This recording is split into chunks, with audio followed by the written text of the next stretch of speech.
Hello my dear students, कैसे हैं आप लोग। आशा है अच्छे होंगे, स्वस्थ होंगे, तंदुरुस्त और मस्त होंगे। और परीक्षा नज़दीक आ गई है तो तैयारी में भी लगे होंगे। तो आज हम लोग पढ़ेंगे क्लास 12 इंग्लिश चैप्टर नंबर 8। शीर्षक का नाम है how free is the press. इसका एक कल हमने वीडियो दिया था जिसमें हमने लेखक परिचय और पाठ को यानी समरी को अच्छी तरह से हमने समझाया था। वहाँ से जो बनने वाले जितने भी इम्पोर्टेंट एमसी क्वेश्चन था वो भी हमने आपको दिया था। अगर आप वो वीडियो देखें, आशा है कि आपको अच्छी तरह समझ में आई होगी, और नहीं देखे हैं तो जाकर के पहले चैनल पर जाइए और वो वीडियो देखिए। जब वो वीडियो देखिएगा तो सब कुछ आपको अच्छी तरह से समझ में आएगी, क्योंकि हमने उसे अपनी भाषा में समझाने का प्रयास किया है।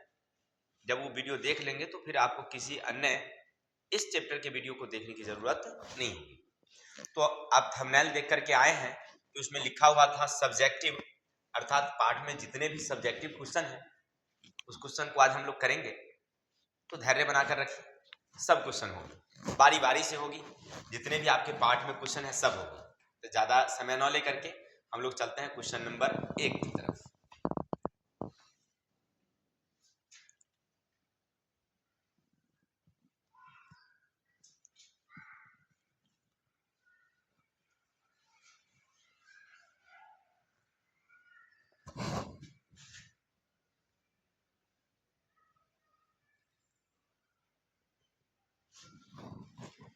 चलिए क्वेश्चन नंबर 1 देखते हैं। अब आप अपने पाठ्य पुस्तक को पेज संख्या 71 शायद कितना है जी? हाँ, 71 है पेज संख्या। अब वहां खोल लीजिए किताब को और क्वेश्चन को देखिए। बी 1.2 में लिखा है answer the flowing question briefly, माने मौखिक निम्न प्रश्नों के उत्तर देने हैं आप। तो क्वेश्चन का हिंदी समझिए, हिंदी में उत्तर सोचिए, फिर उसको अंग्रेजी में ट्रांसलेट करके लिख दीजिए। आपका आंसर क्या हो गया। देखिए क्या कहता है, व्हाट क्या, डू फ्री स्वतंत्र है, पीपुल लोग, take the for granted, take for granted यानी लोग कितने फ्री हैं, कैसे फ्री हैं, इनके बारे में कह रहा है। यानी कि व्हाट टू फ्री, क्या फ्री हैं, स्वतंत्र हैं पीपुल लोग, टेक फॉर ग्रांटेड माने इनके बारे में बताइए कि लोग कैसे स्वतंत्र हैं, स्वतंत्रता का क्या अनुभूति है, इनके बारे में। तो लिखेंगे क्या, ए फ्री पीपुल फॉल फेल होगा FWL feels that I am not free, really free till a press is not freedom in the free country। कहते हैं देखिए, पीपुल ऐसा अनुभव करते हैं, फील्स अनुभव करते हैं, दैट की आई एम नॉट रियली, हम वास्तव में फ्री स्वतंत्र है, हम वास्तव में स्वतंत्र नहीं है, टिल जब तक ए प्रेस इज नॉट फ्रीडम, यानी जब तक किसी प्रेस को आजादी नहीं मिल जाती, यानी कोई प्रेस आजाद नहीं है तब तक वो स्वतंत्र नहीं है। खास करके कहाँ, जब इन फ्री कंट्री, कोई स्वतंत्र देश हो और उस स्वतंत्र देश में अगर प्रेस को स्वतंत्रता नहीं मिली तो समझिए हम वास्तव में फ्री नहीं हैं। क्लियर, यानी प्रेस की स्वतंत्रता अगर होगी तो ही वास्तव में हम स्वतंत्र होंगे, वही कह रहा है। फिर समझते हैं, लिखेंगे ए फ्री पीपुल, एक स्वतंत्र लोग, फील्स महसूस करते हैं, दैट यहाँ लिखेंगे FEE याद रखिएगा, feels that I am not really free, हम वास्तव में स्वतंत्र नहीं है, टिल जब तक ए प्रेस इज नॉट माने एक स्वतंत्र नहीं है, फ्रीडम स्वतंत्र इन फ्री कंट्री, एक स्वतंत्र देश में, एक स्वतंत्र देश में जब तक कोई प्रेस स्वतंत्र नहीं हो जाता तब तक उस देश के लोग वास्तव में स्वतंत्र नहीं। अगर क्वेश्चन नंबर 1 समझ में आया होगा, अगर नहीं आया तो फिर से एक बार देख लीजिए इसको। चलते हैं क्वेश्चन नंबर 2 की तरफ। स्क्रीनशॉट लेना चाहते हैं तो ले लीजिएगा। क्वेश्चन नंबर 2 क्या कहता है सुनिएगा।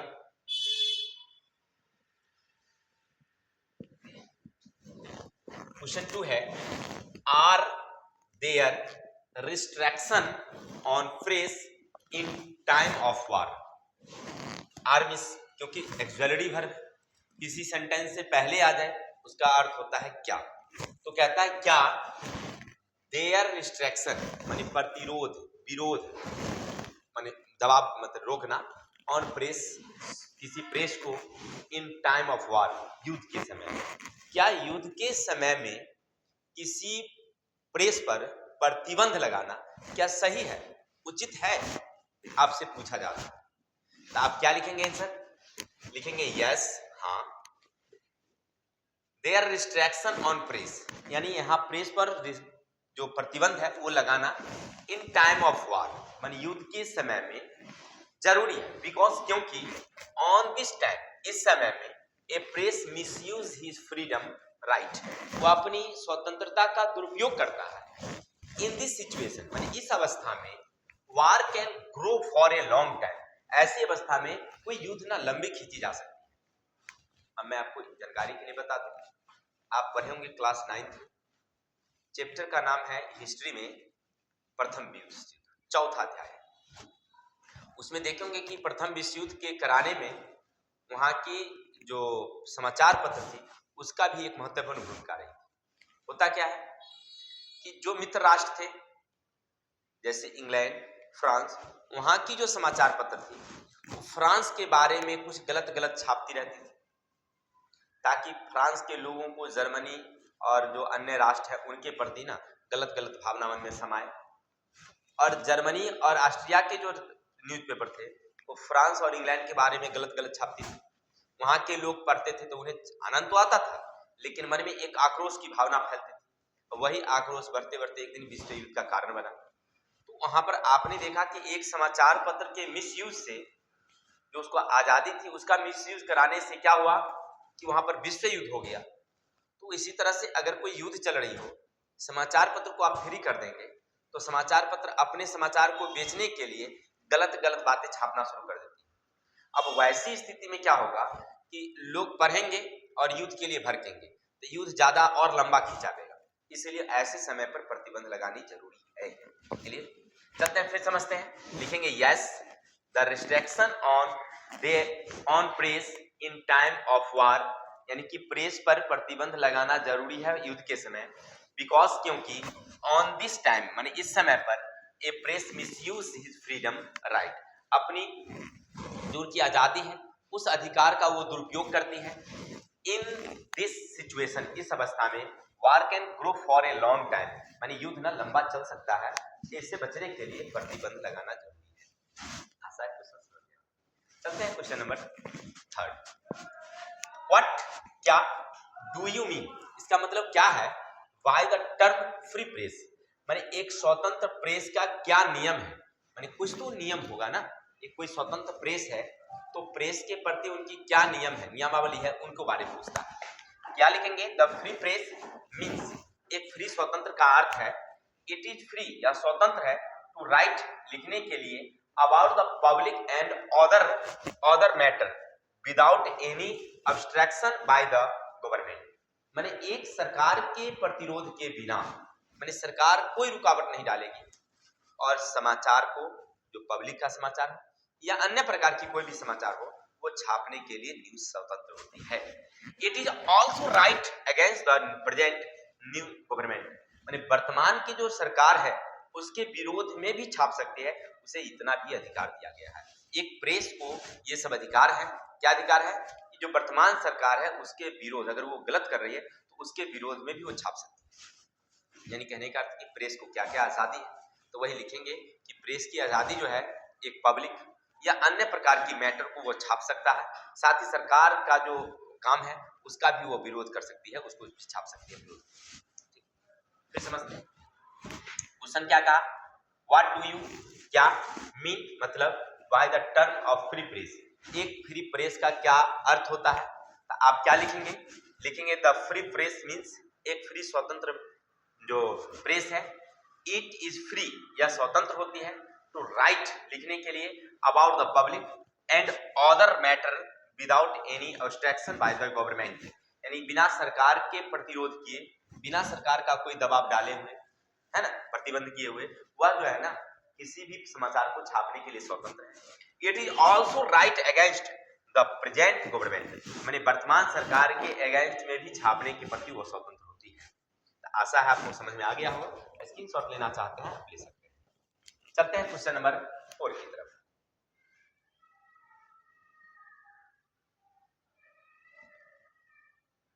क्वेश्चन क्या कहता है, चार्ट सुनिएगा।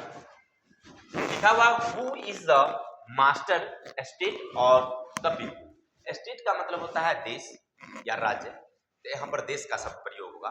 देश या लोगों का वास्तविक जो मालिक है वो कौन होता है, यानी स्वतंत्र देश में अगर कोई मतलब व्यक्ति है या कोई देश है तो उसका स्वतंत्र मालिक कौन होगा, तो वही हमें लिखना है। तो लिखेंगे the people are real master, यानी कि लोग ही वास्तविक जो है राजा होते हैं, मालिक होते हैं ऑन द स्टेट और द पीपुल, यानी लोगों का या देश का जो वास्तविक अगर राजा है, कोई मालिक है, तो वास्तविक में लोग ही है, यानी देश की जनता ही है। द पीपुल बिकॉज, क्योंकि स्टेट्स पावर इन पब्लिक्स है, क्योंकि देश का जो वास्तविक शक्ति है वो वास्तव में किसके हाथों में है, जनता के हाथों में है। यानी हमारे यहाँ लोकतंत्र, देश की जो शक्ति है वो किसके हाथों में छिपी हुई है, जनता के हाथों में। जनता जब चाहे जिस सरकार को रहने देगी या गिरा देगी, तो इसीलिए देश की शक्ति किसके हाथों में, जनता के हाथों में। इसीलिए जनता जो है क्या है, यहाँ का मालिक ही है। चलिए बट क्या does the unofficial censorship seek to do, यानी कहते हैं कि व्हाट इज अनऑफिशियल, मैंने क्या कर्म मतलब कार्यालयपूर्ण, सेंसरशिप सीक टू डू माने कहते हैं कि एक मतलब लोगों का जो सफल लोग हैं उनका क्या विचार है ना। कहते हैं कि कोई जनता अपनी क्या विचार देती है, क्या सरकार के प्रति क्या हम लोगों की जवाबदेही है, इन बारे में पूछता है।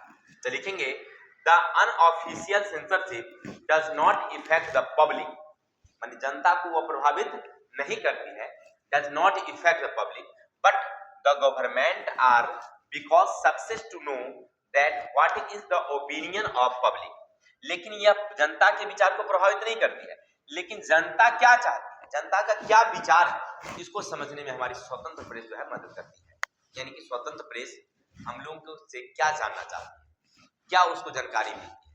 तो लिखेंगे कि कोई भी स्वतंत्र प्रेस जो है वह उससे लोगों को कोई ज्यादा प्रभाव नहीं पड़ता है, आम जनता पर, लेकिन जनता का क्या विचार है इसको समझने में हमारी क्या करती है, वो मदद करती है। तो आप लिखेंगे कैसे, तो लिखेंगे then the unofficial censorship does not effect on the public, जनता को वह प्रभावित नहीं करती है, बट लेकिन the government are became because the know that what is the opinion of public, यानी जनता सरकार से क्या चाहती है इस बात को इसमें बताया गया है कि जनता सरकार से ये चाहती है। क्लियर। बाकी नेम नाम टू सोर्स, दो स्रोत of revenue newspaper unusually survive on, माने एक समाचार पत्र को मूल रूप से कौन कौन चीजें प्रभावित करती है। क्वेश्चन क्या कहा फिर समझिएगा, कहते हैं नेम टू सोर्स, माने दो स्रोत बताइए, revenue newspaper unusually survive on, जो समाचार पत्र हमें प्रभावित करती है। तो लिखेंगे जो यूजली मतलब समाचार पत्र को दो चीजें प्रभावित करती है, आपने पढ़ा था, एक था एडवाइजर जो प्रचारक होते हैं जो प्रचार देते हैं, और दूसरा जो है उसका मालिक खुद ऑनर होता है वो खुद। यही क्या लिखता है पर लिखेंगे there are two chief source, यहाँ दो मुख्य सोर्स हैं रेवेन्यू न्यूज़पेपर जो समाचार पत्र को प्रभावित करती है। कौन है, तो एक है एडवर्टाइजर और दूसरा है सोर्स ऑफ ऑनर, माने ऑनर को किस तरीके से पैसा आती है, मालिक को क्या आमदनी हो रही है वो चीजें, और एडवाइजर जो है वो कितनी उनको रकम दे रही है छापने के लिए, कितने लोग उनमें अपना मतलब प्रचार प्रसार करवा रहे हैं, इन सारी चीजों को जो है वह क्लियर। तो आपने अभी तक क्या समझा कि कोई समाचार पत्र को कौन कौन चीज प्रभावित करती है, तो एक है एडवाइजर जो प्रचारक होते हैं और दूसरा जो है द ऑनर जो मालिक होते हैं। क्लियर। तो क्वेश्चन नंबर 6 समझ गए। अब चलते हैं, इतना अगर समझ गए हैं तो अब चलते हैं हम लोग पेज संख्या 74 में कुछ क्वेश्चन है, आप अपनी पाठ्य पुस्तक को खोलिए, पेज संख्या 74, वहां से कुछ क्वेश्चन है उसको देखिए क्या कहते हैं, सुनिएगा। आप निकालेंगे तो वहां पर आपको एक नजर आएगा B 2.3 answer the following question briefly, फिर वही बात है कि मौखिक प्रश्नों के उत्तर देने हैं। लिखा हुआ है what are the two basic assumption about the public, what means क्या, आर द टू बेसिक जो सामान्य कौन कौन सी ऐसी बातें हैं जिससे आपको न्यूज़पेपर पढ़ने में ना मजा नहीं आता है, माने मतलब आनंद नहीं आता है। न्यूज़पेपर पढ़ते हैं लेकिन आप उसको इग्नोर कर रहे हैं। तो लिखेंगे two basic assumption about the public, public के बारे में, न्यूज़पेपर के बारे में दो बातें हैं। पहला, द पब्लिक फील्स, पब्लिक नाखुश होते हैं, happiness read the newspaper so he is only read, माने वो नापसंद इसलिए करते हैं क्योंकि वो पढ़ते हैं केवल, उनमें ना तो वो परिवर्तन ला सकते हैं, न किसी तरह की उसमें शिकायत कर सकते हैं, इसलिए केवल पढ़ने के सिवाय कुछ नहीं करते हैं। तो इसलिए लोगों को ना पढ़ने में उतना आनंद अब नहीं आता है। कि नो, वो जानते हैं that half opinion are wrong, इसकी आधा विचार जो है ना वो गलत है। Can do not change true और फॉल्स, और ये सही गलत का निर्णय नहीं ले सकते हैं, इसीलिए उन्हें समाचार पत्र पढ़ने में नाखुशी महसूस होती है, नापसंद आता है। क्वेश्चन क्या कहा कि कोई भी समाचार पत्र पढ़ने में हमें खुशी क्यों नहीं आती है, क्यों हम लोगों को दुख है अनुभव होता है। तो इसके पीछे क्या क्या कारण है कि केवल हम लोग उसको पढ़ते हैं, उसमें क्या गलत है क्या सही है इसका हम लोग निर्णय खुद नहीं कर सकते, इसीलिए पढ़ने में ज्यादा आनंद नहीं आता है। चलिए अब चलते हैं क्वेश्चन नंबर 3 क्या कहता है, सुनिएगा। नहीं sorry, 2 question. What is the supposition of context, लोगों का जो पोजीशन है ना, कहां पर सही है और कहां पर गलत है, यानी कि कोई भी न्यूज को कैसे वो गलत और सही बताता है, इनके बारे में। तो लिखेंगे द पीपुल गेस, माने लोग अनुमान लगाते हैं, द न्यूज़पेपर वर्ड्स, न्यूज़पेपर के जो शब्द हैं इज रॉन्ग, गलत है, बट सम आर ट्रू, लेकिन कुछ सही है, some are same the news, और कुछ समान न्यूज होते हैं। यानी कहने का अर्थ है कि समाचार पत्र में जो छपी हुई न्यूज है उनके बारे में लोगों को कैसा अनुभव है, कैसा विचार है, वो पूछ रहा है। तो लिखेंगे कि लोग समझते क्या है कि न्यूज में कुछ बातें जो है वो बिल्कुल गलत है, कुछ कहते हैं कि इसको बढ़ा चढ़ा कर लिखा गया है, कुछ कहते हैं कुछ सही भी है और कुछ गलत भी है। क्लियर? तो कुछ सही और कुछ गलत है, यही कह रहे हैं यहाँ पर। द पीपुल गेस, लोग अनुमान करते हैं, न्यूज़पेपर वर्ड्स, जो न्यूज़पेपर के शब्द हैं इज रॉन्ग, गलत है, बट सम आर ट्रू, लेकिन कुछ सही है, some are same in the news, और कुछ न्यूज जो है एकदम समान है, बिल्कुल सेम जैसा है। आगे क्वेश्चन नंबर 3, नेम 2 थिंग्स, माने 2 चीजों का नाम बताइए, that make the report unreasonable reading, माने हम लोग किताब को पढ़ने में माने कौन कौन ऐसी बातें जो है हमको मतलब किताब पढ़ते हैं न्यूज़पेपर के ऐसे कौन कौन सी बातें हैं जो हमें इंटरेस्ट नहीं देती है। At that time people do not take interest, माने लोग इसमें ज्यादा आनंद नहीं लेते। देखिए यहाँ पर छूट गया लिखना, तो ज्यादा आनंद नहीं लेते हैं, किसमें नहीं लेते हैं, द न्यूज़पेपर में, क्योंकि उन्हें लगता है कि बिल्कुल बढ़ा चढ़ा करके बातें की गई है, इसको बढ़ा चढ़ा करके बातें की गई है। यहाँ पर लिख लेते हैं, लिख लेंगे हम लोग, because the people feel that the news are not true, यानी कि समाचार क्या है, सही नहीं। The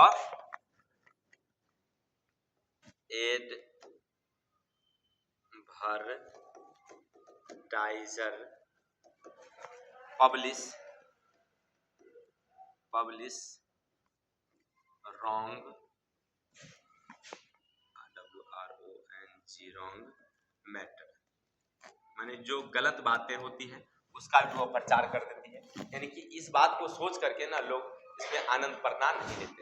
ठीक है, जो छूट गया था, अगर आप स्क्रीनशॉट लेना चाहते हैं तो ले लीजिएगा, नोट कर। अब आगे चलते हैं, पेज संख्या आप देखेंगे 77 में है, पेज संख्या 77 क्या कहते हैं सुनिएगा। Answer the following question briefly, यानी वहां पर फिर से मौखिक 3 क्वेश्चन है, उनको भी देखना है, हम उसको भी बता दें आप लोगों को, फिर आगे चलेंगे। क्वेश्चन नंबर 1 क्या सुनिएगा, व्हाई माने क्यों, do books rarely criticize the press, यानी कि एक जो बुक है, किताब है, वो प्रेस का कैसे शिकायत करती है, कैसे उसका मतलब क्या कहते हैं आलोचना करना, कैसे एक किताब में एक प्रेस की आलोचना कैसे किया जाता है। तो लिखेंगे a book rarely cities in the press, माने ए बुक जो है नॉट रेयरली, माने ज्यादा करके वो शिकायत नहीं करते हैं। किसका? प्रेस का, माने कभी कभी शिकायत करते हैं। ठीक है, माने क्योंकि क्योंकि a book also print by the press, क्योंकि एक किताब भी तो किससे छपा होता है? प्रेस में ही छपा जाता है। तब प्रेस से ही निकली हुई किताब प्रेस की शिकायत कैसे करेगा? तो कभी कभी ऐसी जो होते हैं ना कोई किताबें, वो उसकी शिकायत करती है। कब करती है? If a book does criticize the press, then the press ignore on this. लेकिन अगर किताब कह भी दिया कभी शिकायत, तो प्रेस ना उसको इग्नोर कर देता है, उस पर ध्यान नहीं देता है। क्लियर? फिर समझ, क्वेश्चन क्या कहा कि एक किताब किसी प्रेस का कब शिकायत करती है, कब उसकी आलोचना करती है? तो लिखेंगे कि एक किताब ना उनकी कभी इग्नोर नहीं करती है, क्योंकि वह किताब भी कहां से छपी होती है? प्रेस से छपी होती है। और साथ ही साथ जो है वो प्रेस अगर बुक अगर इग्नोर मतलब शिकायत कर भी दिया तो प्रेस उसका इग्नोर कर देता है। बुक अगर शिकायत कर भी दिया तो वो क्या कर देता है? इग्नोर कर देता है, उस पर ध्यान नहीं देता है। क्लियर? चलते हैं question number 8। How do the newspaper, माने कैसे एक समाचार पत्र ग्रीड द साइंटिस्ट और effort to hide the irresponsible dissemination of nonsense, माने एक जो है पढ़ने वालों को, जो न्यूज पढ़ते हैं उनको वो किस तरह से प्रभावित करता है। तो देखिए लिखेंगे the newspaper greed the silencer effect the hider the irresponsible dissemination of nonsense। इतना तो हमने लिखा इज नॉट ट्रू, यानी कहने का अर्थ है कि जो लोग जो है अगर वो पढ़ते हैं उनकी अगर निंदा करते हैं तो ये गलत है। This is the threat the freedom of the press. अगर समाचार पत्र का अगर हम निंदा करते हैं तो ये हमारी प्रेस की क्या हो जाएगी? स्वतंत्रता पर बागी हो जाएगी, क्योंकि आप प्रेस को स्वतंत्र कर दिए हैं, वो कुछ भी छापने के लिए स्वतंत्र है। जब आप प्रेस को स्वतंत्र कर दिए हैं, अगर वो कुछ छापा भी है, अब आप उसकी आलोचना करते हैं, आप उसमें कमियां निकालते हैं, तो प्रेस की स्वतंत्रता क्या है? इसलिए कहा गया है ये क्या है? गलत है। ठीक है, चलिए आगे क्वेश्चन नंबर आगे चलते हैं। एक लास्ट क्वेश्चन बच गया, ध्यान से देखिए। Name the 7 change the author make against the press. Press के विरोध में कौन कौन सी 6 बातें उन्होंने बताया है जो परिवर्तन 7 बातें बताए हैं जो परिवर्तन जरूरी है। यानी कवि जो है, लेखक जो है, वह प्रेस की स्वतंत्रता को लेकर के कौन कौन सी 7 बातों को बताया है। तो ये आपके किताब में लिखा हुआ है, लिख लेंगे। नंबर है 1 false emphasis, flat suppression, miracle mongering, random invention, reversal of facts, grovelling and inquiry.